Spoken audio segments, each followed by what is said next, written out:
বয়স তো 25 চলে। আর কবে বিয়ে করবি? নাকি বিয়ে টিয়ে করার কোনো ইচ্ছে নেই?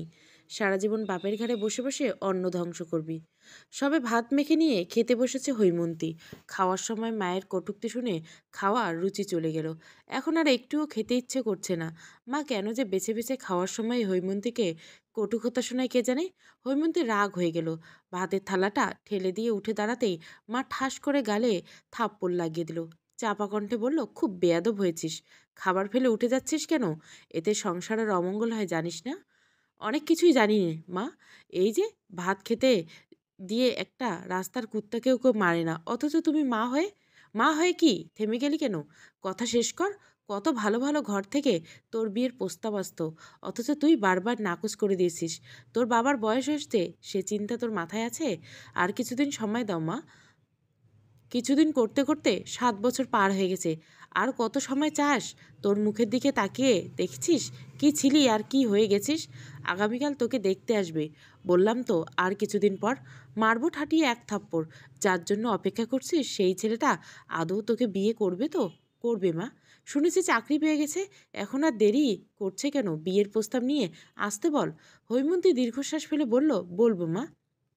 রাজীবের আসতে একটু দেরি হলো। হৈমন্তী পার্কের বেঞ্চে চুপটি করে বসে আছে।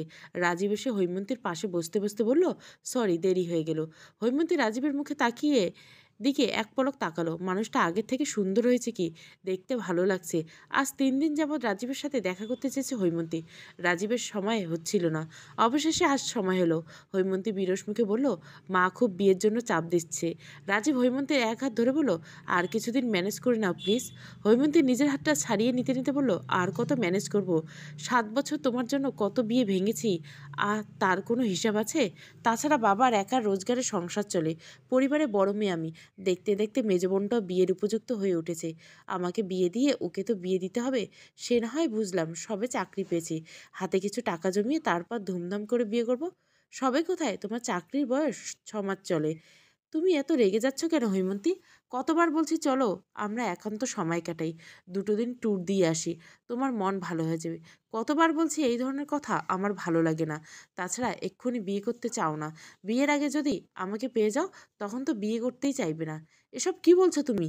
এই 7 বছরে আমি চাইলে তোমার সাথে অনেক কিছুই করতে পারতাম। কখনো জোর করেছি? করিনি। এত কথা শুনতে ভালো লাগছে না।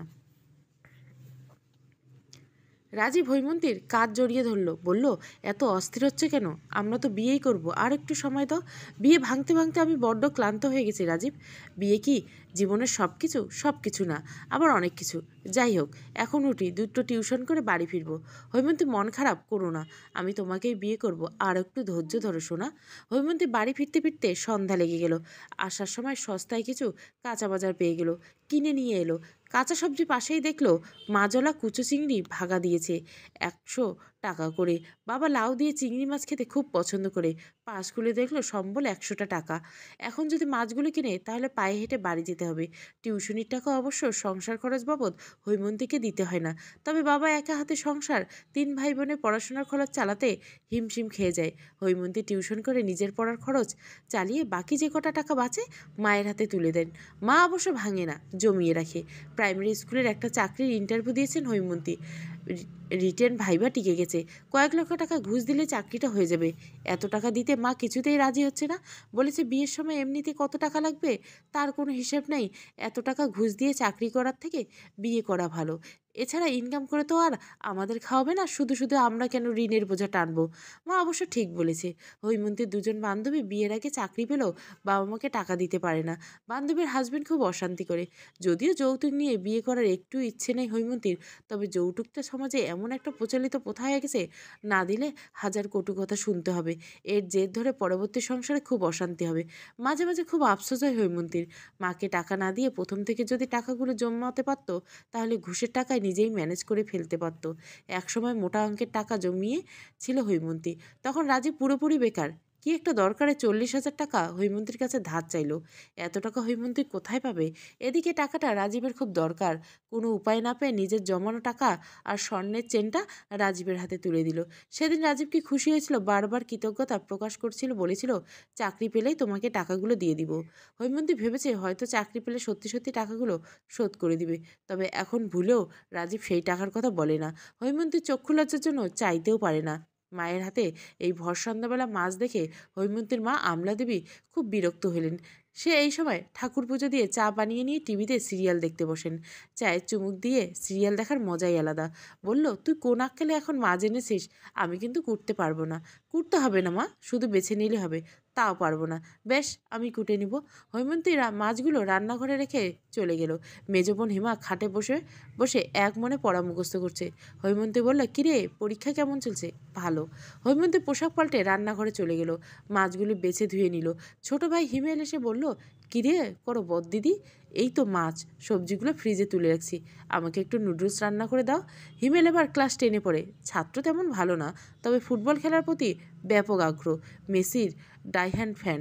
হৈমন্তীদের বাড়ি মমফল শহরে। আশেপাশে বিল্ডিং উঠে গেলেও টাকার অভাবে ওদের বাড়িটা এখনও টিন শেডের।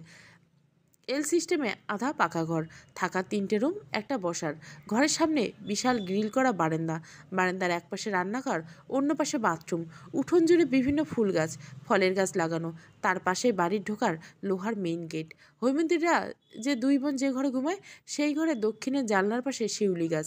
এই দিন রাত 10টার পর থেকে ভোর পর্যন্ত শিউলি ফুল ফোটে, খুব সুবাস ছড়ায়। প্রায় 2 বোন জানলার পাশে বসে গল্প করে। রাজীব ফোনে জানালো ওরা 8-10 জন বিয়ের পাকা কথা বলতে আসবে। হৈমন্তী মাকে বলতে বাবাকে দিয়ে বাজার করালো।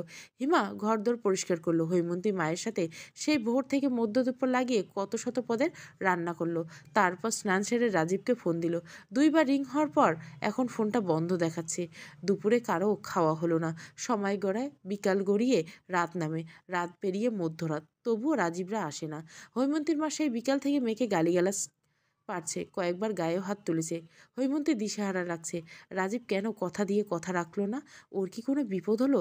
রাজীবের বিপদ হলো না ঠিকই, তবে হৈমন্তী 7 বছর বিয়ে করার আশা রেখে একদম ভোরের দিকে ফোন দিল। বলল, আমাকে ক্ষমা করে দিও হৈমন্তী, তোমাকে বিয়ে করা আমার পক্ষে সম্ভব না। মাকে অনেক বুঝিয়েছি, মা কিছুতেই রাজি হয়নি। আসলে তোমার বয়স একটু বেশি দেখে আমার মা অপছন্দ করেছে।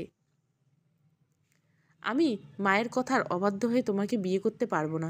হৈমন্তীকে কোনো কথা বলার সুযোগ না দিয়ে ফোন রেখে দিল রাজীব। হৈমন্তী ফোনটা হাত থেকে ফসকে পড়ে গেল। চোখের কোণে বিন্দু বিন্দু জল জমলো। মাথা ফাঁকা ফাঁকা লাগছে। এত বছরের সম্পর্ক, অথচ কত সহজে একটা যুক্তি দিয়ে বিয়েটা ভেঙে দিল রাজীব। এতদিনে রাজীবের জন্য অপেক্ষা করেই তো বয়স বেড়েছে। নিজের দোষটা একবারও দেখল না রাজীব। আচ্ছা, 25 বছর কি খুব বেশি বয়স?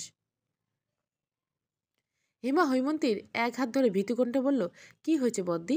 হৈমন্তী বিড়বিড় করে বলল, কিছু না। তাহলে কাঁদছিস কেন? হৈমন্তী ওড়নার কোনা দিয়ে চোখের জলটুকু মুছে নিল। তারপর ধীরে ধীরে শুয়ে পড়ল। বলল, লাইটটা বন্ধ করে দে হেমা, চোখে লাগছে। হেমা লাইট বন্ধ করে হৈমন্তীর পাশে এসে শুলো। বলল, রাজীবদা তোকে বিয়ে করবে না, তাই না? হৈমন্তী আবছা অন্ধকারে ফ্যানের দিকে ফ্যাল ফ্যাল করে তাকিয়েছে। আস্তে করে উত্তর দিল, হুম। কেন? আমার বয়স বেশি, তার মা মেনে নিবে না। এটা অজুহাত মাত্র। আসলে উনি তোকে কোনোদিন ভালোবাসেনি। ভালোবাসার মানুষকে মাঝপথে ছেড়ে যাওয়া সম্ভব না। ঘুমা হেমা, মা জানলে লঙ্কাকাণ্ড বাঁধাবে। তোকে কতভাবে বুঝিয়েছি বিয়ে করে নে, কত ভালো ঘর থেকে একসময় তোর বিয়ের প্রস্তাব আসছে, অথচ তুই রাজীবদার ভরসায় এতদিন বসেছিলি। এই বিষয়ে কথা বলতে ভালো লাগছে না হেমা। হেমা চুপ করে রইল। বড়দিকে দিকে এতটা অসহায় বোধ করতে কোনোদিন দেখেনি। সারা রাত না ঘুমানোর ফলে সকালের দিকে চোখ দুটো লেগে এসেছিল হৈমন্তীর। ঘুমের ভাঙল মায়ের চিৎকারে। হৈমন্তী ধরপড়িয়ে উঠে বসলো। কিছু বুঝে ওঠার আগে মা তেড়ে এলো মারতে। আচমকা হৈমন্তীর চুলের মুঠি ধরে ঝাঁকাতে ব্যথায় কুঁকড়ে গেল হৈমন্তী। মা বলল, পই পই করে বলেছিলাম বিয়ে করে নে, শুনিসনি তো আমার কথা? দিল তো তারা বিয়েটা ভেঙে। এবার খুশি হয়েছিস? তোর যে ছেলেটার সাথে দীর্ঘদিনের একটা সম্পর্ক ছিল, আশেপাশে সবাই জেনে গেছে। এখন তোকে কিভাবে পাত্রস্থ করব আমরা? কুটনামি করে বিয়ে ভেঙে দিবে তো। হৈমন্তী ঝরঝর করে কেঁদে দিল। মাকে কত বড় মুখ করে বলেছিল রাজীবকে বিয়ে করবে, শুধু একটা চাকরি জোগাড় করার অপেক্ষা মাত্র। অমলা দেবী বলল, বের হয়ে যা বাড়ি থেকে, তোর মুখ দেখতে ইচ্ছে করছে না। এমন মেয়ে যেন ভগবান আর কাউকে না দেয়। কি পাপ করেছিলাম? ঠাকুর জানে, না হয় তোর মতো মেয়েকে কেন বেছে বেছে পেটে ধরবো। গতকাল বলল রাজীবরা আসবে বিয়ে ঠিক করতে। বুড়ো মানুষটা সকাল সকাল ধার দেনা করে একগাদা বাজার করে আনলো। সারাদিন তাদের অপেক্ষায় থাকলাম, কেউ এলো না। ভোরে নাকি ফোন করে বলেছে বিয়ে করবে না। বিয়ে করবে না, ভালো কথা। এতদিন শুধু শুধু তামাশা করার কি দরকার ছিল? হৈমন্তী মানসিকভাবে প্রচণ্ড ভেঙে পড়লেন। একে তো রাজীবের প্রত্যাখ্যান, অন্যদিকে মা সারাক্ষণ কটু কথা শোনায়। বাবা মুখ ফিরিয়ে নিয়েছে। বাবা এখন হৈমন্তীর সাথে ভালো করে কথাও বলে না। হৈমন্তীর বাবা ঘটককে খবর দিল, ইদানিং ঘটক নখরা করেছে, ভালো পাত্র জোগাড় করার জন্য টাকা বেশি চাইছে। যাও বা দুই একজন জোগাড় করলো, প্রতিবেশীরা বিয়ে ভাঙানি দিয়েই দিল। ফলে তারা হৈমন্তীকে না, হেমাকে পছন্দ করে। বিমলা দেবী নাছক করে দেয়।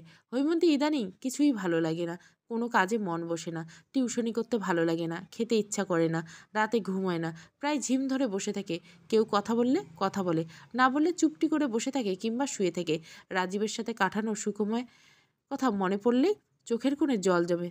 তারপর কতবার হৈমন্তী রাজীবকে ফোন দিয়েছে, মেসেজ করছে। একে একে সবখান থেকে হৈমন্তীকে ব্লক করে দিয়েছে রাজীব। যেন রাজীবের জীবনে কখনোই হৈমন্তীর কোনো অস্তিত্ব ছিল না। 7 বছর কম সময় না তো। কতবার ব্রেকআপ হয়েছে, ঝগড়া লেগেছে, মান অভিমান। দিন শেষে আবার দুজন দুজনের সাথে কথা না বলে থাকতে পারেনি। হৈমন্তীর সাথে কথা বলার জন্য সবসময় রাজীবও অস্থির হয়ে থাকতো। ঢাকা শহরে জ্যামে দুজনে হাত ধরাধরি করে হুট তোলা রিস্কায় ঘন্টার পর ঘন্টা বসে থাকা, একসাথে বৃষ্টিতে ভেজা হলে গিয়ে মুভি দেখা, পার্কে বসে বাদাম খেতে খেতে ভবিষ্যৎ পরিকল্পনা করা, রাত জেগে মেসেজ বা ফোনে কথা বলা, প্রথম চুমু খাওয়ার দৃশ্য, জড়িয়ে ধরা, আবেগকণ্ঠ ভালোবাসা বলা। ইস, কত এত এত স্মৃতি ভুলবে কী করে হৈমন্তী? বিমলা দেবী হৈমন্তীকে বিয়ে দেওয়ার জন্য উঠে পড়ে লেগেছে। কিছুতেই হৈমন্তীর জন্য উপযুক্ত ছেলে খুঁজে পাচ্ছে না। মধ্যবিত্ত পরিবারের এই এক সমস্যা, মেয়েদের একটু বয়স বেশি হলে আর ভালো পাত্র খুঁজে পাওয়া যায় না। অথচ ওনারা যদি বড়লোক হতো, বিয়ের বাজারে মেয়ের 25 বছর বয়স কোনো বয়সই মনে হতো না। এখন আর আফসোস করে লাভ নেই, যা হওয়ার তা তো হয়েই গেছে। তবে রাজীবের নামে ছেলেটাকে একটু সামনে থেকে গালাগালি করতে পারলে শান্তি হতো বিমলা দেবীর। হৈমন্তীকে বকাঝকা করে সাথে রাজীবকে দিনরাত অভিশাপ দেয় বিমলা দেবী। হৈমন্তী দক্ষিণে জানলার ঘেঁষে বসে আছে। ইউকাট সুন্দর চুলগুলো বাতাসে এলোমেলো উঠছে। হেমা পাশে এসে বলল, একটু চা খাবি বর্দি? না। তুই এত চুপচাপ হয়ে গেলি কেন বর্দি? প্লিজ স্বাভাবিক হ। তোর ভাগ্য ভালো, বিয়ের আগে ওই কাপুরুষটা তোর জীবন থেকে বিদায় নিয়েছে। যদি ভুল করে তোদের বিয়ে হয়ে যেত, তাহলে তুই কোনোদিনও সুখে শান্তিতে সংসার করতে পারতি না। তোর হতে হতে না হওয়া শাশুড়ি নামক মানুষটা সারা জীবন তোকে জ্বালিয়ে শেষ করে দিত। যা হয় ভালোর জন্য হয়। সারা জীবন একটু একটু করে শেষ হয়ে যাওয়ার থেকে সাময়িক কষ্ট পাওয়া অনেক ভালো। হৈমন্তী বুক চিরে গভীর দীর্ঘশ্বাস ফেলল। বলল, এত জ্ঞানের কথা শুনতে আমার ভালো লাগছে না হেমা। হেমা বলল, মা তোকে বিয়ে দেওয়ার জন্য পাগল হয়ে গেছে। আমার এখন বিয়ে করতে ইচ্ছা করছে না। পুরুষ মানুষের প্রতি বিশ্বাস উঠে গেছে। সবাই তো একরকম হয় না দিদি। আমাদের বাবাকেই দেখ না, কত ভালো মনের একজন মানুষ। তুই একটু মাকে বলে দিবি হেমা? কি বলবো? যে টাকা যৌতুক দিয়ে আমাকে বিয়ে দিবে, সেই টাকাগুলো যেন আমাকে দিয়ে দেয়। এত টাকা দিয়ে তুই কি করবি? চাকরি করব। মা জীবনেও রাজি হবে না। আমি বলতে গেলে উল্টোই আমাকে মারবে। থাক তাহলে, তোকে বলতে হবে না। মা সারাক্ষণ আমার খাওয়ার থাকার খোটা দেয়, আমার শুনতে একটুও ভালো লাগে না। রোজ রোজ আমাকে নিয়ে বাড়িতে এত অশান্তি হয়। আমার জায়গা যদি যাওয়ার জায়গা থাকতো, আমি সত্যি সত্যি বাড়ি ছেড়ে চলে যেতাম রে। এভাবে বলিস না বড়দি। মা তো আর কথাগুলো মন থেকে বলে না, রাগের মাথায় বলে ফেলে। মেয়েকে না জানিয়ে এভাবে বিয়ে দেওয়া কি ঠিক হবে? একে তো ছেলের বয়স অনেক বেশি, তার উপর আবার একটা বাচ্চাও আছে। হৈমন্তীর বাবা হরিরাম বাবু কথাটা বলতে তার স্ত্রী বিমলা দেবী ফুঁসে উঠল, বলল, তুমি চুপ করো। তোমার মেয়ে যে কাণ্ড করেছে, এর থেকে ভালো পাত্র আর পাওয়া যাবে না। তাছাড়া বাচ্চা তো ছেলের কাছে থাকে না, ওই ছেলের প্রাক্তন স্ত্রীর কাছে থাকে। শুধু প্রতি মাসে মাসে মেয়ের ভরণ পোষণ পাবো, টাকা পাঠাতে হয়। তা পাঠাক। এখন বিয়ে হলে মেয়ে আমার অনেক সুখে থাকবে। দেখো, ছেলের ফরিদপুর শহরে 5 তলা নিজস্ব বাড়ি আছে, স্বর্ণের শোরুম আছে। অন্তত বেতনের কটা টাকা তোলা টাকা দিয়ে আমার মতো প্রতি মাসে মাসে হিসাব করে তোমার মেয়েকে সংসার চালাতে হবে না। তবে হ্যাঁ, ছেলে একটু কম শিক্ষিত, ও ব্যাপার না। তবুও বিমলা, আমার মন মানছে না। অন্তত মেয়েকে জানাও। দেখো হৈমন্তী কি বলে। বিয়েটা তো আর ছেলে খেলা নয় যে ভালো লাগলো না লাগলে বাদ দিয়ে দিবে, সারা জীবনের ব্যাপার। তুমি বেশি বোঝো না। আমার মামামণি তো আর না বুঝে বিয়ের প্রস্তাব রাখেননি। ছেলের বয়স একটু বেশি হলেও ছেলের ব্যবহার চরিত্র খুব ভালো, বুঝলে? ছেলের মামির দূর সম্পর্কের আত্মীয় লাগে। সবচেয়ে বড় কথা, কোনো যৌতুক দিতে হবে না। আমরা খুশি হয়ে যা দিব তাই উল্টো তারাই মেয়েকে সাজিয়ে নেবে। মেয়েকে কোথা থেকে দেখবে? দেখাশোনা কিংবা বিয়ে সব কিছুই আমার মামার বাড়ি থেকে হবে। এখানে আর ওনাদের আনবো না। বলা তো যায় না, আবার কি নামি করে বিয়েটা ভেঙে দিবে। ছেলেরা কয় ভাই বোন? 5 ভাই 3 বোন। বোন 3 জনের বিয়ে হয়ে গেছে। বড় আর মেজো ভাই বউ বাচ্চা নিয়ে আলাদা ফ্ল্যাটে থাকে। সেজো মারা গেছে। ছেলে বিধবা, মা আর ছোট ছেলেকে নিয়ে থাকে। ছোট ভাই এখনো বিয়ে করেনি, পড়াশোনা শেষ, চাকরি ইন্টারভিউ দিচ্ছে।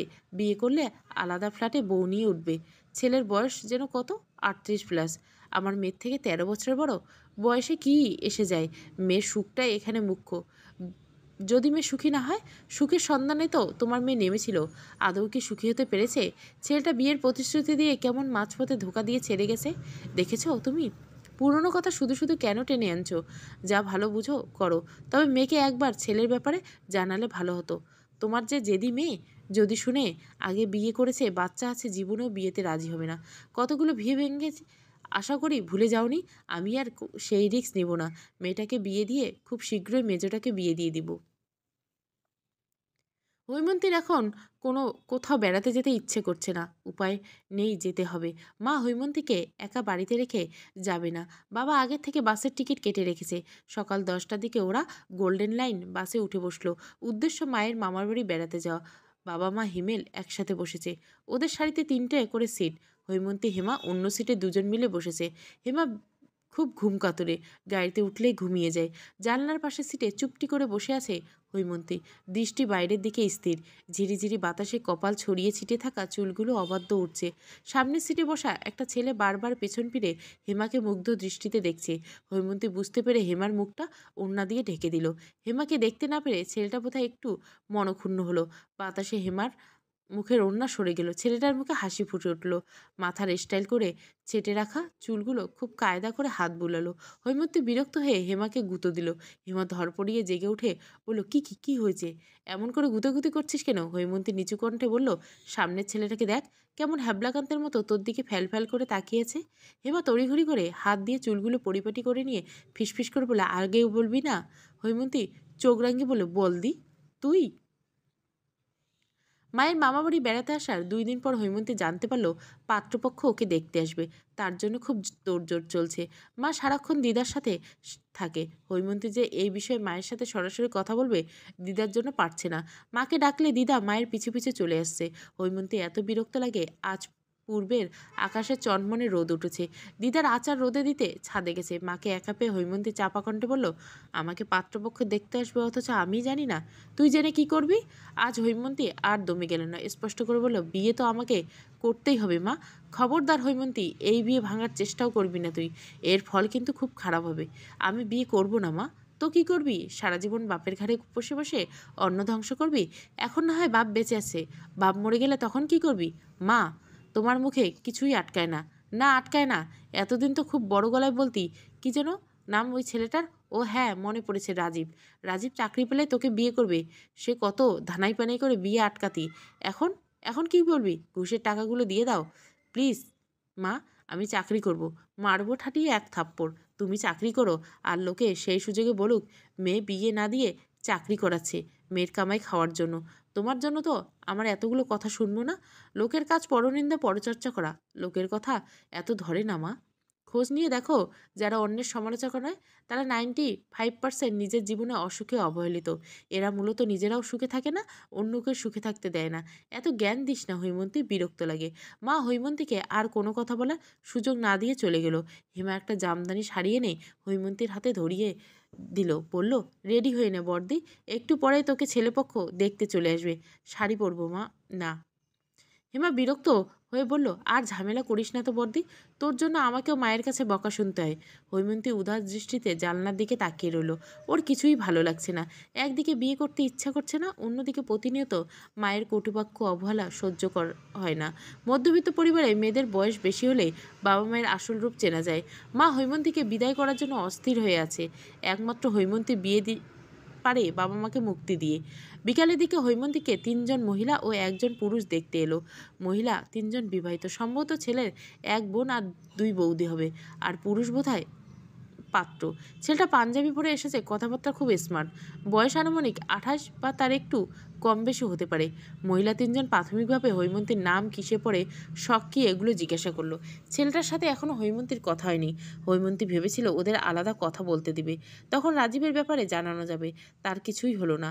তারা হৈমন্তীকে দেখে হৈমন্তীর ছবি চেয়ে নিল, জলখাবার খেয়ে চলে গেল, বলল ফোনে জানাবে।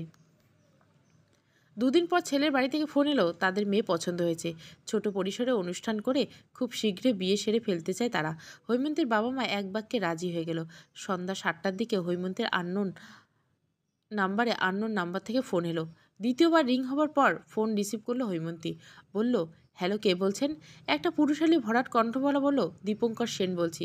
কেমন আছেন? ঠিক চিনলাম না। না চেনার কথা, তবে আমাদের বিয়ে বোধহয় ঠিক হয়ে গেছে।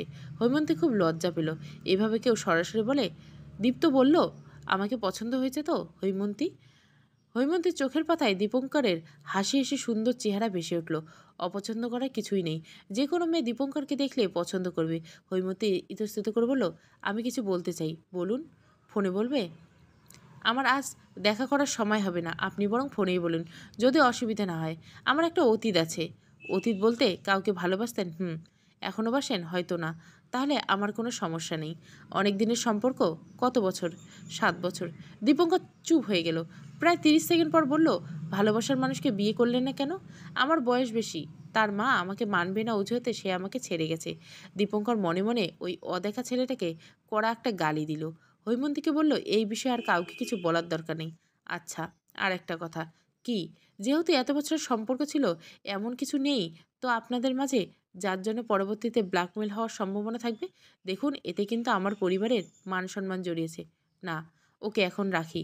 দীপঙ্করের সাথে কথা বলে হৈমন্তীর মন অনেকটা শান্ত হলো। ছেলেটা যথেষ্ট ভদ্র, কণ্ঠস্বর সুন্দর। হৈমন্তী বিয়ের দিন মা বউ সাজাতে পার্লারে যেতে বলেছিল। হৈমন্তী আগ্রহ দেখালো না। ফলে হেমা, ওদের আর 2 কাজিন হৈমন্তীকে সুন্দর করে বউ সাজিয়ে দিল। বিয়ের লাল বেনারসি হৈমন্তীকে খুব সুন্দর লাগছে। রাত 8টার লগ্নে বিয়ে, বরযাত্রী চলে এসেছে। হৈমন্তী পান পাতা দিয়ে মুখ ঢেকে পিঁড়িতে বসিয়ে ছাদনাতলায় নিয়ে যাওয়া হলো। শুভদৃষ্টির সময় সবার অনুরোধে পান পাতা সরিয়ে দীপঙ্করের দিকে তাকাতেই থমকে গেল হৈমন্তী। এ কাকে দেখেছে সে? সেদিন যে ছেলেটার সাথে এসেছিল, এই ছেলে তো সে না। দীপঙ্কর বেশ লম্বা, গায়ের রং কুচকুচে কালো, মাথায় টাক পড়েছে, মাথার পাতলা চুলগুলো পেকে গেছে। চুলগুলো কালো কালার করে দেখে স্পষ্ট বোঝা যাচ্ছে। মামা, এই বুড়োর সাথে হৈমন্তীকে বিয়ে দিতে পারলে? হৈমন্তী প্রচণ্ড কান্না পাচ্ছে। জড়বস্তুর মতো অনুভূতি শূন্য হয়ে মালাবতল করলো হৈমন্তী। এখন এখান থেকে এক ছুটে পালিয়ে যেতে ইচ্ছে করছে। ফোনে কথা বলার সময় একটুও মনে হয়নি ছেলেটা দেখতে এতটা অসুন্দর হবে। আর কিছু ভাবতে পারছে না হৈমন্তী। বুকের ভিতরে এত কেন কষ্ট হচ্ছে। বাকি বিয়ে সম্পূর্ণ করে 2জনকে ঘরে নিয়ে যাওয়া হলো। হৈমন্তী খাটের এক কোণে চুপ করে মাথা নিচু করে বসে আছে। দীপঙ্কর পাশে বসে আছে। আজকে সামনাসামনি 2জনের একটাও কথা হয়নি। দীপঙ্করের বন্ধুরা ডাকতেই দীপঙ্কর উঠে চলে গেল। বরযাত্রী এসেছে বোধহয়। 2জন মহিলা হৈমন্তীর দিকে তাকিয়ে চাপা কণ্ঠে ফিসফিস করে বলল, দীপঙ্করের বৌভাগ্য খুব ভালো। প্রথম বউটা খুব সুন্দরী ছিল। হৈমন্তী মুখ তুলে তাকালো। ওর মাথা ঘুরছে, গা কাঁপছে। প্রথম বউ মানে? দীপঙ্করকে আগেও বিয়ে করছিল? আশ্চর্য, কেউ ওকে জানায়নি কেন? নাকি এখনও কেউ জানেই না? চেহারা অসুন্দর, গায়ের রং কালো, মেনে নেওয়া যায়, কিন্তু এত বড় প্রতারণা কিভাবে মেনে নিবে হৈমন্তী? ওর সমস্ত পৃথিবী অন্ধকারে ঘনীভূত হয়ে গেল। সারাদিন উপোস থাকার কারণে শরীরে বিন্দুমাত্র শক্তি নেই। নিজের ছটপটানি স্নায়ুযুদ্ধ কতক্ষণ দমিয়ে রাখবে? টিনেজ মেয়ের মতো হাউমাউ করে কাঁদতে পারলে বোধহয় অশান্ত মনটা শান্ত হতো। বহু কষ্টে কান্না আটকে রাখার ফলে চোখ দুটো লাল টকটকে হয়ে গেছে। এত আলো, এত মানুষ, এত হইচই, সব কিছু অসহ্য লাগছে। চিৎকার করে বলতে ইচ্ছে করছে, তোমরা চলে যাও প্লিজ, আমি একটু একা থাকবো। মায়ের সাথে একবার কথা বলতে হবে। সময় থাকতে মাকে জানাতে হবে। এই লোকটা যদি হৈমন্তীকে চিট করে, ভগবানের দিব্যি কোনোদিন দীপঙ্কর নামের লোকের সাথে সংসার করবে না হৈমন্তী। হিন্দু শাস্ত্র মতে 2 দিনে বিয়ে হয়। সাজু বিয়ে, বাসি বিয়ে। সাজু বিয়ের দিন কন্যা সম্প্রদান, শুভদৃষ্টি, মালাবদল, বিয়ের মন্ত্রপাঠ শেষে নবদম্পতিকে গুরুজনেরা আশীর্বাদ করে। আর বাসি বিয়ের দিন মন্ত্রপাঠ, গাঁটছাড় বাঁধা 7 পাক ঘোরা সিঁদুরদান। হৈমন্তী আজ রাতে সাজু বিয়ে হয়েছে, আগামীকাল বাসি বিয়ে হবে। এখনও দীপঙ্করের দেওয়া সিঁদুর হৈমন্তীর সিঁথিতে ওঠেনি। হৈমন্তীর ইচ্ছে করছে এই ঠকবাজ মানুষটার দেওয়া সিঁদুর পড়তে। হেমাকে দেখে ইশারায় কাছে ডাকলো হৈমন্তী, বলল, আমি একটু বাইরে যাব। হেমা হৈমন্তী এক হাত ধরে বলল, চল তাহলে। হৈমন্তী উঠে দাঁড়ালো। দীপঙ্কর নিচু কণ্ঠে বলল, কোথায় যাচ্ছেন? এই লোকটার সাথে হৈমন্তীর কথা বলতে একটু ইচ্ছে করছে না। হেমা মুখে হাসি টেনে বলল, বড়দি একটু বাইরে যাবে। ও আচ্ছা। ঘর থেকে বেরোতে হৈমন্তী চাপা কণ্ঠে বলল, মা কোথায় রে? আছে কাছে কোথাও হয়তো। আমাকে একটু মায়ের কাছে নিয়ে চল হেমা। অমলাদেবী ঘরের এক কোণে চুপটি করে বসেছিল। মনের ভেতরে বিন্দুমাত্র শান্তি নেই। ছবিতে দীপঙ্করকে দেখতে ততটা খারাপ লাগেনি, আর সামনাসামনি দেখে তার একটুও পছন্দ হয়নি। লোকে ঠিকই বলে, তাড়াহুড়োয় কোনো সিদ্ধান্ত নেওয়া ঠিক না। রাজীবের হৈমন্তীকে ঠকানোর জেদ ধরে এমন মাথা গরম হয়েছিল। দীপঙ্কর বরবেশে আসার পর একবার অমলাদেবী হৈমন্তীর সামনে যায়নি। মেয়েটার চোখে চোখ রেখে মেলানোর সাহস নেই। একে তো ছেলের চেহারা ভালো না, চেহারা জুড়ে বয়স্কের ছাপ পড়েছে, তার উপর বউ বাচ্চা আছে। হৈমন্তী কি জানতে পারে তাহলে কি যে হবে। দীপঙ্করের বাড়ির দিকের এক আত্মীয় মহিলা বরযাত্রী এসেছে। অমলা দেখে একা পেয়ে বলল, কোন আক্কেলে এত কম বয়সী মেয়েকে এই ছেলের সাথে বিয়ে দিলেন দিদি? এই ছেলের তো 10 বছর বয়সী একটা সন্তানও আছে। তার সব খরচাপাতি এই ছেলেই দেয় শুনেছি। তার উপর ছেলের ঘরে বিধবা বৌদি থাকে। শুনেছি বিধবা বৌদির সাথে ছেলের এক ধরনের গভীর সম্পর্ক আছে। সেই জেদ ধরে প্রথম বউটার সাথে ছাড়াছাড়ি হয়ে গেল। টাকা দিয়ে কি হবে দিদি? জীবনে যদি আপনার মেয়ে সুখী না হতে পারে? কথাগুলো যে আপনাকে বলে দিলাম, আবার কাউকে বলবেন না। তারপর থেকে বিমলা দেবী মনকষ্টে ভুগছে। হৈমন্তী এসে বিমলা দেবীর মুখোমুখি দাঁড়ালো। মেয়ের উপস্থিতি টের পেয়ে বিমলা দেবী তবে চোখ মেলানোর সাহস পাচ্ছে না। মেয়েটা এখনো ঠান্ডা চোখে তার মুখের দিকে তাকিয়ে আছে। অনেকক্ষণ আটকে রাখা কান্না হৈমন্তীর গাল বেয়ে নিঃশব্দে মুক্ত দানার মতো ঝরে পড়ছে। হৈমন্তী নিজেকে সামনে নিয়ে ভেজা কণ্ঠে বলে, মা। ডাকটা তীরের ফলার মতো বিমলা দেবীর বুকে গিয়ে লাগলো। হৈমন্তী হাতের উল্টো পিঠ দিয়ে চোখের জল মুছে নিল। ধীর কণ্ঠে বলল, আমি না হয় একটা ভুল করেছি। তোমরা আমার বাবা মা হয়ে এত বড় ভুল কি করে করতে পারলে মা? তোমাদেরকে একটুও বুক কাঁপলো না? কি করেছি আমি? এই প্রথম বিমলা দেবী চোখ তুলে হৈমন্তীর কান্না ভেজা মুখের দিকে তাকালো। হৈমন্তী বুক ছেড়ে গভীর দীর্ঘশ্বাস ফেলে বলল, একবার কি আমাকে জানানো উচিত ছিল না এই ছেলে আগেও বিয়ে করেছিল? বিমলা দেবী অন্যদিকে তাকিয়ে বলল, জানলে তুই কখনো এই বিয়েতে রাজি হতি না, তাই বলে আমার জীবন থেকে তোমরা সবাই ছিনিমিনি খেলবে? বিমলা দেবী হৈমন্তীর মাথায় হাত বুলিয়ে দিয়ে বলল, তুই সুখে থাকবি হৈমন্তী, আমি মন ভরে আশীর্বাদ করি তোকে। প্রচণ্ড অভিমানে মায়ের হাতখানা মাথা থেকে সরিয়ে দিল হৈমন্তী। বলল, তোমার যখন আমার বাবা মা হয়ে আমার ভালোই চাইলে না, আমার সুখের কথা ভাবলে না, আজকের পর থেকে আমি আর তোমাদের সম্মানের কথা কখনো ভাববো না। ভয় দেখাচ্ছিস? আমাকে ভয় পাও নাকি তুমি? মাথা ঠান্ডা করো হৈমন্তী। তুমি হলে মাথা ঠান্ডা রাখতে পারতে মা। মাকে আর কিছু বলার সুযোগ না দিয়ে ধীর পায়ে উঠে চলে গেল হৈমন্তী। তার মানে মা আগের থেকে সব কিছু জানতো। ওকে সবাই ইচ্ছে করে গোপন করছে। রাতে বিয়ের বেনারসি শাড়ি পাল্টে একবার সুতি শাড়ি পরে নিল হৈমন্তী। হাত মুখ ধুয়ে ফ্রেশ হয়ে স্বাভাবিকভাবে দীপঙ্করের সাথে বসে ভাত খেল হৈমন্তী। মধ্যরাত। হৈমন্তী চুপটি করে শুয়েছে। চোখের ঘুমের লেশ নেই। ও কখনো ভাবেনি জীবন এত কঠিন একটা সিদ্ধান্ত নিতে হবে ওকে। হৈমন্তী সত্যি একসময় খুব বোকা ছিল। নিজের ভালো বুঝলে তো রাজীবের সাথে অনেক আগেই সম্পর্ক চুকে বুকে যেত। মানুষ চরমভাবে ঠকে গিয়ে চালাক চতুর হয় বোধহয়। দীপঙ্কর নামক আধা বয়স্ক মানুষটার বউ হলে কোনোদিন সুখী হবে না হৈমন্তী। মানসিক সুখ না থাকলেও সংসারে এক কোণে সারা জীবন জড়বস্তুর মতো পড়ে থাকতে হবে। এখন বিয়ের কথা শোনা যাচ্ছে, দুদিন পর জানি আরও কত কিছু সামনে চলে আসবে। হৈমন্তীর খুব কান্না পাচ্ছে। সবাই ঘুমে কাঁদে। হৈমন্তী আস্তে করে উঠে গেল। হৈমন্তীর বাবা ওকে বিয়েতে শুধু শুধু যে গহনা, সোনার গহনা দিয়েছিল, সেগুলো একটা ব্যাগে ভরে নিল। ওর জামা কাপড় ব্যাগে রেখে একটা 3 পিস বের করে পরে নিল। হাতের শাঁখাপলা খুলে রেখে দিল।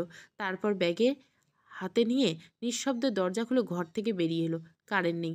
সারা বাড়ি অন্ধকার ছেয়ে গেছে। হৈমন্তীকে যদি কেউ দেখে ফেলে সেই ভয়ে বুকটা ধুকপুক করছে। বাড়ি থেকে বের হয়ে দেখলো রাস্তায় কিছু কুকুর ঘেউ ঘেউ করছে। একবার ঘড়ির দিকে তাকালো, রাত 3টা বাজে। হৈমন্তী ওড়না দিয়ে চোখ মুখ ভালো করে ঢেকে নিল। জোরে জোরে হাঁটতে লাগলো বাস স্ট্যান্ডের দিকে। আসার আগে দীপঙ্করের বালিশের তলায় একটা চিরকুট লিখে রেখে এসেছে হৈমন্তী। চিরকুটে লেখা, দীপঙ্কর, আপনি যে আগেও বিয়ে করেছেন আমি সত্যি জানতাম না। জানলে কখনো আপনাকে বিয়ে করতে রাজি হতাম না। এর জন্য আমি আপনাকে দোষ দিব না। যদি কেউ দোষী হয় সে হলো আমার বাবা মা। 25/2/5। সংখ্যাটা খুব ছোট হলেও আমার বাবা মায়ের কাছে বিরাট একটা সংখ্যা। তাদের ভাষ্যমতে আমি বুড়ি হয়ে যাচ্ছি। ভালো পাত্রের সাথে আমার বিয়ে হওয়ার কোনো সম্ভাবনা নেই। যদি কখনো জীবনে প্রতিষ্ঠিত হতে পারি, আমার বাবা মায়ের ভুল ধারণা আমি পাল্টে দিব। আর যদি না হতে পারি, তাহলে হৈমন্তী নামের মেয়েটা হয়তো এই পৃথিবীর বুক থেকে চিরতরে হারিয়ে যাবে। আপনাকে আমি বেউজ্জেদি করতে চাইনি। আগে যদি আপনার সম্পর্কে জানতাম, তাহলে কখনো বিয়েতে রাজি হতাম না। পারলে আমাকে ক্ষমা করে দিন। ইতি এক হতভাগা মেয়ে হৈমন্তী। হৈমন্তী হাঁটতে হাঁটতে খেয়াল করলো কিছু পকেটে ছেলে ওর পিছু নিয়েছে। যুগে যতই আধুনিক হোক, এই রাতের শহর আজও মেয়েদের জন্য নিরাপদ না। হায়নার শিকার ধরতে রাতের আধারে ওত পেতে থাকে। হৈমন্তী পায়ের গতিবেগ বেড়ে গেল। মনের ভেতরে ভয়ে ঘাপটি মেরে আছে। তখনই ঝোঁকের বসে বাড়ি থেকে বের হয়ে এলো। এখন খুব ভয় করছে। ফিরে যেতেও মন সায় দিচ্ছে না। বখাটেগুলো অতিরিক্ত নেশা করছে। ঠিকমতো হাঁটতে পারছে না, হেলে দুলে। আর হৈমন্তীকে থামতে বলছে। এত সোনামণি দাঁড়াও, একা কোথায় চললে? আমরাও তোমাকে একটু আদর করব তো। ভয়ে হৈমন্তী অন্তরাত্মা কেঁপে উঠল। গলা শুকিয়ে চৌচির। এদিকে একটাও গাড়ি দেখা যাচ্ছে না। সে চট করে গাড়ি উঠে যাবে। একবার বাস কাউন্টারে যেতে পারলে আর চিন্তা নেই। বাকি রাস্তাটুকু কাউন্টারে কাটিয়ে ভোরের বাসায় ঢাকা চলে যাবে। বখাটে ছেলে ছোকরাগুলো হেঁটে যখন হৈমন্তীকে ধরতে পারল না, হৈমন্তী কিছু বুঝে ওঠার আগে দৌড়ে এসে হৈমন্তীর এক হাত ধরে ফেলল। হৈমন্তী চিৎকার করে বলে, ছাড় আমাকে। একজন নেশা জড়ানো কণ্ঠে বলে, এত চিৎকার করে না সোনা, আমরা তো তোমাকে মারবো না, শুধু আদর করব। চলো ওই দিকটায় চলো। 3-4টে নেশাখোর ছেলে কবল থেকে কিভাবে নিজের মান বাঁচাবে হৈমন্তী? ছেলেগুলো টানতে টানতে কোথায় যেন নিয়ে যাচ্ছে হৈমন্তীকে। হৈমন্তী চিৎকার করে কাঁদছে। চলে যাওয়ার জন্য প্রাণপণ চেষ্টা করছে। কিছুতেই নেশাখোর ছেলেগুলো অসুরের শক্তির সাথে পেরে উঠছে না। ওর দম বন্ধ হয়েছে। একজন বকা দিয়ে বলল, শালি খুব নখরা করছে, এভাবে কাজ হবে না মামু, কোলে তুলে নাও। হৈমন্তীকে কোলে তুলে নিতে ছিটকে অন্য পাশে সরে গেল। তবে কিছুতেই বখাটে ছেলেটার হাত ছাড়াতে পারল না। ছেলেটা হৈমন্তীর এক হাত যোগের মতো শক্ত করে ধরে আছে। হৈমন্তী চিৎকার করে বলল, কুত্তার বাচ্চা, ছেড়ে দে আমাকে। একজন জিব্বা দিয়ে ঠোঁট চেটে খিক করে হেসে উঠল। বলল, শালি হেব্বি মাল, একে তো ননির মতো শরীর, তার উপর তেজ খুব। আজ যা জমবে না মামু, একদম জমে ক্ষীর। আমার তো আর তর সইছে না। আরেকজন বলল, আর একটু ধৈর্য ধর মামু, এই পুরনো ভাঙা ক্লাব ঘরে পর্যন্ত নিয়ে যাই, তারপর শুধু মস্তি আর মস্তি। হৈমন্তী প্রাণপণে ঈশ্বরকে ডাকছে। আজ যদি ওর সাথে কোনো রকম অঘটন ঘটে, তাহলে আজকে ওর জীবনের শেষ দিন। এই কলঙ্কিত জীবন আর বয়ে বেড়াবে না হৈমন্তী। সেনাবাহিনীর ক্যাপ্টেন কৌশিক গাঙ্গুলি হচ্ছেন একজন ফার্স্ট ক্লাস গেজেটের কর্মকর্তা। ক্যাপ্টেন কৌশিক হচ্ছে কোম্পানির second in command to IC. Captain কৌশিকের অধীনে আপাতত 140 জন সৈন্য আছে। ওরা কিসুমাজাকে পাহাড়ি অঞ্চলে একটা ক্রিটিক্যাল মিশন শেষ করে এসেছে। বর্তমান প্রায় 60 জনের একটা দল নিয়ে ফরিদপুর ডিগ্রি ভবনে ঘাঁটি গেড়েছে। এখানে কাজ শেষ হলে ফিরে যেতে হবে সেনানিবাসে। কৌশিকের বয়স আনুমানিক 29 বছর। লম্বা 5 ফুট 8 ইঞ্চি, সরু কাঁধ, বলিষ্ঠ মেদিন পেটানো শরীর, গায়ের রং চাপা, মাথায় ঘন কালো একঝাঁক চুল, মুখে ছোট ছোট দাড়ি, ভুরু যুগল নিচে বুদ্ধিদীপ্ত একজোড়া চোখ, গালে একটা কাটা দাগ আছে, দেখতে সুপুরুষ। আর সারাদিন প্রচণ্ড ব্যস্ত সময় পার করেছে কৌশিক সহ ওর সৈন্যরা। একটা কিশোর গ্যাং ধরেছে। যদিও মাস্টার মাইন্ড এখনও ধরা পড়েনি, তবে ধারণা করা হচ্ছে খুব শীঘ্রই ধরে ফেলতে পারবে। আসামিগুলো কারাগারে হস্তান্তর করে দিয়ে ক্যাম্পে ফিরে আসতে এমনিতে অনেকটা দেরি হয়ে গেছে। আগামীকাল আবার এই বিষয়ে একটা মিটিং আছে। কর্নেল সাহেব সেখানে উপস্থিত থাকবে। 8টার দিকে শুয়ে পড়ল কৌশিক। ঘুম ভাঙল মধ্যরাতে। ঘড়িতে দেখল রাত 2:30 বাজে। হাত মুখ ধুয়ে দ্রুত ইউনিফর্ম পরে নিল। পিস্তলটা পকেটে রাখতে রাখতে বাইরে যেতে দেখল 8-10 জন সৈনিক এখনও ঘুমায়নি। কৌশিককে দেখে সবাই এক হাতে ডান হাত তুলে সালাম দিল। কৌশিক গম্ভীর কণ্ঠে বলল, জিপ বের করতে বলুন, রাউন্ডে যাব। Yes sir. কৌশিক জিপে ড্রাইভারের পাশের সিটে উঠে বসলো। বাকি 8-10 জন পেছনের সিটে উঠতে বসতে শব্দ তুলে ধুলোবাড়ি ছড়িয়ে গাড়িটা সাই সাই করে ছুটতে লাগলো। হৈমন্তীকে ওরা কিছুতেই টেনে হিঁচড়ে নিয়ে যেতে পারছে না। একজন খুব বিশ্রী ভাষায় হৈমন্তীকে বকা দিয়ে কোলে তুলে নিল। হৈমন্তী খুব ছোটাছুটি করছে। মাতার লোকটা রেগে গিয়ে শালির পা দুটো শক্ত করে ধর, জায়গা মতো লাথি দিচ্ছে। ব্যথা পাচ্ছি। ওরা হৈমন্তীর হাত দুটো শক্ত করে ধরল। মেইন রাস্তা দিয়ে হেলে তুলে হাঁটছে। এমন সময় সেনাবাহিনী গাড়ির হুইসেল পেয়ে ওদের গলা শুকিয়ে গেল। বলল, তাড়াতাড়ি চল, ধরে ফেলবে, জেলের ভাত কনফার্ম। গাড়িটা এই দিকে আসছে। গাড়ির শব্দ ধীরে ধীরে তীব্র থেকে তীব্রতর হচ্ছে। হোক মাতাল, তবুও জানের ভয় আছে। হৈমন্তীকে রাস্তার মাঝখানে ছুঁড়ে ফেলে দিয়ে সবাই দৌড়ে পালালো। অতিরিক্ত ব্যথা পেয়ে হাউমাউ করে কেঁদে দিল হৈমন্তী। এত জোরে ফেলে দিয়েছে কোমর বোধহয় ভেঙে গেছে, হাত পাও ছিললেও রক্ত বের হচ্ছে। হৈমন্তী যে উঠে রাস্তার পাশে গিয়ে বসবে সেই শরীরে অবশিষ্ট নেই। রাস্তায় হাঁটু মেরে বসে দু হাতে মুখ ঢেকে অঝরে কাঁদতে লাগলো হৈমন্তী। এমন সময় জিপটা জোরে ব্রেক কষলো হৈমন্তীর সামনে, আর একটু হলে ওর গায়ের উপর উঠিয়ে দিত। কড়া লাইটের তীব্র আলোতে চোখ দুটো জ্বলে উঠল হৈমন্তীর। কৌশিক গাড়ি থেকে লাফ দিয়ে নেমে হৈমন্তীর সামনে এসে দাঁড়ালো, গম্ভীর কণ্ঠে বলল, এত রাতে আপনি একা এখানে কি করছেন? হৈমন্তী কান্না ভেজা মুখ তুলে তাকালো। কৌশিকের ধারালো বিচক্ষণ বুদ্ধিদীপ্ত দৃষ্টির সাথে বেশিক্ষণ দৃষ্টি মেলাতে পারল না। দ্রুত চোখ নামিয়ে নিল, আস্তে করে বলল, আমি। আর একটু হলে ফুপিয়ে উঠল হৈমন্তী। এখন গা কাঁপছে। এখন এই মুহূর্তে দেবদূতের মতো এই গাড়িটা যদি ওর সামনে না এসে পড়তো, তাহলে এতক্ষণে আর কিছু ভাবতে পারছে না হৈমন্তী। ও এখন ট্রমা থেকে বের হতে পারছে না। কৌশিক বলল, আপনার হাত তো অনেকটা ছিলে গেছে, আপনার বাড়ি কোথায়? এত রাতে একা একা এখানে কি করছেন? হৈমন্তী নিচু কণ্ঠে বলল, আমি। কৌশিক সন্ধিয়ান কণ্ঠে বলল, তখন থেকে আমি করছেন কেন? স্পষ্ট করে বলুন। হৈমন্তী ঘাবড়ে গেল। আর্মিদের প্রতি ছোটবেলা থেকে এক ধরনের ভীতি কাজ করে ওর মাঝে। আর্মিরা যে রক্ত মাংসে সাধারণ মানুষ, এই কথাটা ও মানতেই পারে না। হৈমন্তী বলল, আমাকে 4 জন মাতাল এখানে টেনে হিঁচড়ে নিয়ে এসেছে। একজন সৈন্য বলে উঠল, দেখে তো ভদ্রঘরের মেয়ে মনে হচ্ছে, এত রাতে বাইরে ঘুরেন কেন?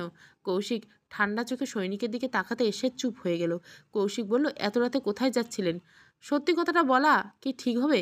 আর্মির শকুনের দৃষ্টি, যদি মিথ্যে বলা ধরা পায় যায় হৈমন্তী, তাহলে তো হৈমন্তী সন্দেহের তালিকায়, জেলে ফেলে ঢুকিয়ে দিবে। না, সে মিথ্যে কথা কিছুতেই জেলে যেতে পারবে না। হৈমন্তী নিচু করতে বলল, আমি আজ বাড়ি থেকে পালিয়ে এসেছি।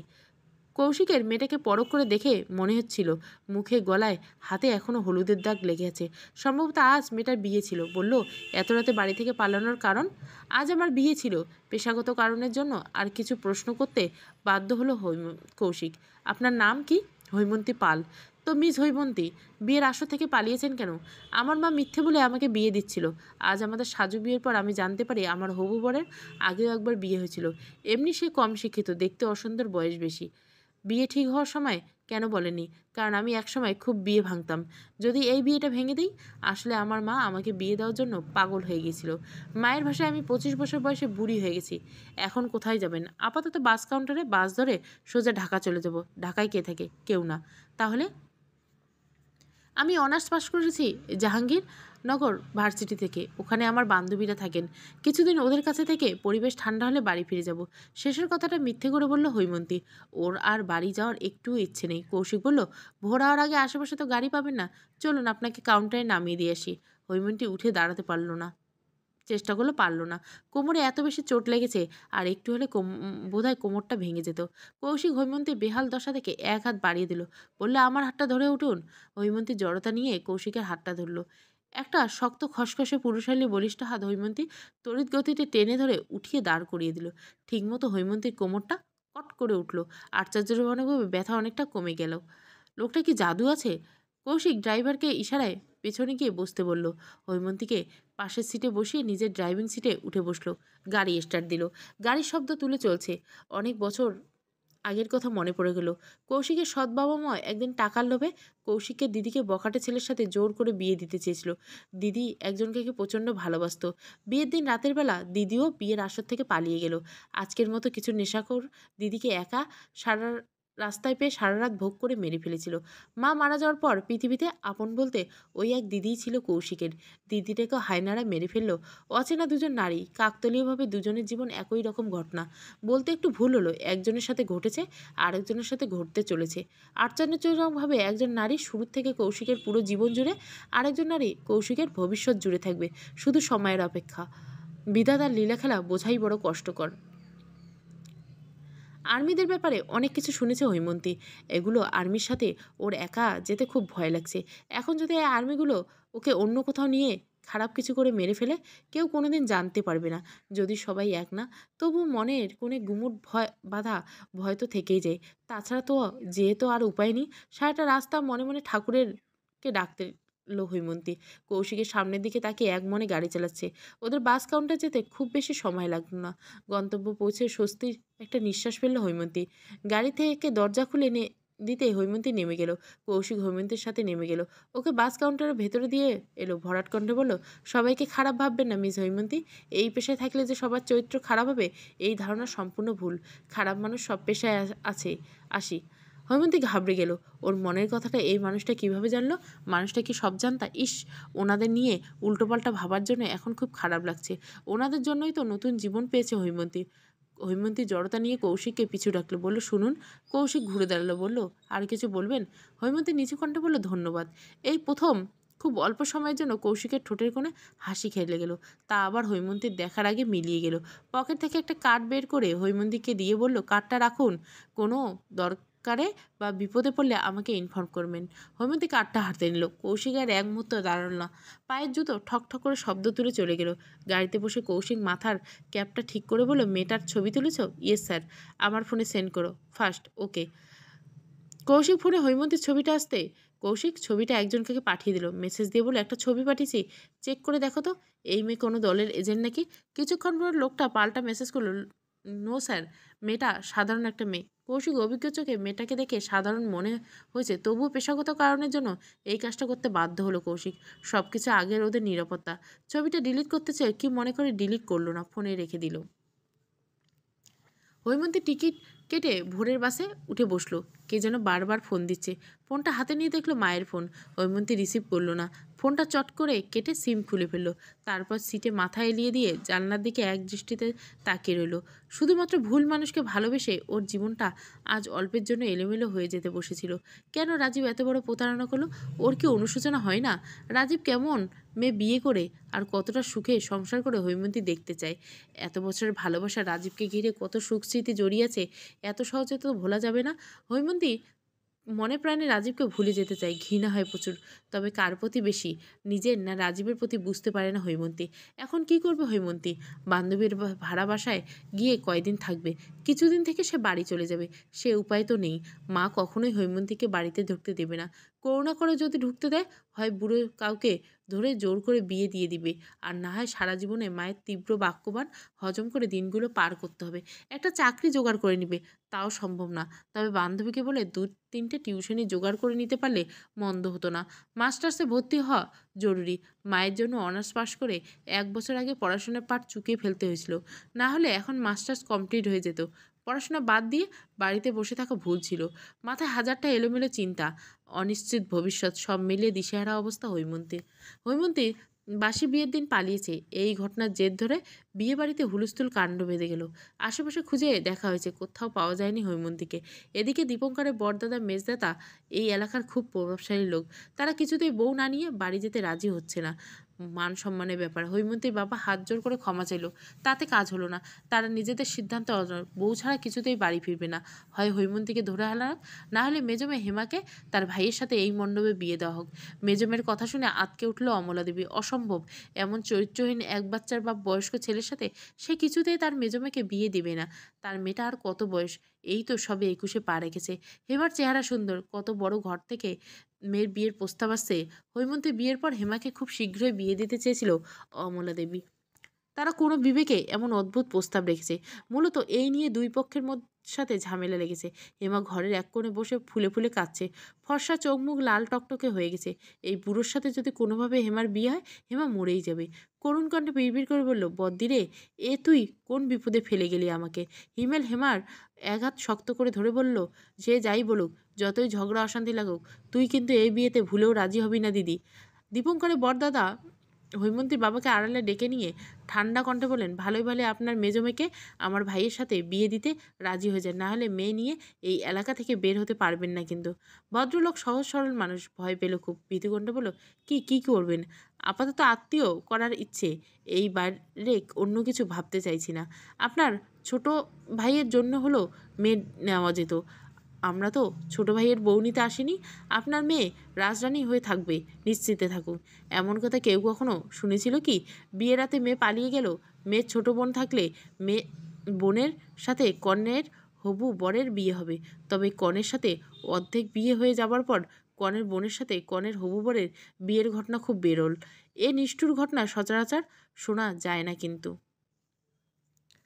চলবে সম্পর্কের টান, প্রথম পর্ব। গল্পটা ভালো লাগলে অবশ্যই লাইক, শেয়ার এবং সাবস্ক্রাইব করবেন। Thank you for watching.